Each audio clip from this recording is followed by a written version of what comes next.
రోమాపత్రిక 10వ అధ్యాయం 13వ వాక్యం. ప్రభువు నామమును బట్టి ప్రార్థన చేయువాడెవడో వాడు రక్షింపబడును అని ఈ వాక్య భాగంలో రాయబడి ఉంది. అనుదిన దైవ కృపా కార్యక్రమం ద్వారా దేవుని మాటలు వింటున్నా దేవుని బిడ్డలైన మీ అందరికీ ప్రత్యేకమైన వందనాలు తెలియపరుస్తున్నాం. దేవుడు మిమ్మల్ని దీవించునుగాక.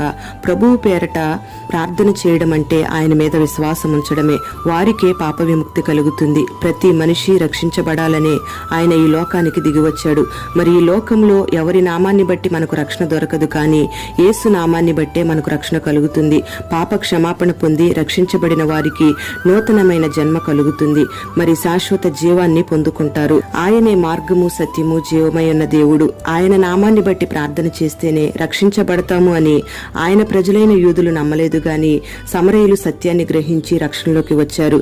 మరి ఈ దినాన నువ్వు ఏ సమస్యతో ఉన్నా, ఏ పాపములో చిక్కబడి ఉన్నా, యేసు నామాన్ని బట్టి ఎవరైతే ప్రార్థన చేస్తారో వాళ్ళు ఏ దేశం వారైనా, ఏ కులస్తులైనా, ఏ మతస్థులైనా వారందరి ప్రార్థన దేవుడు ఆలకించి వారి పాపాలకు విడుదల కలుగు చేసి వారిని దేవుడు రక్షించునుగాక.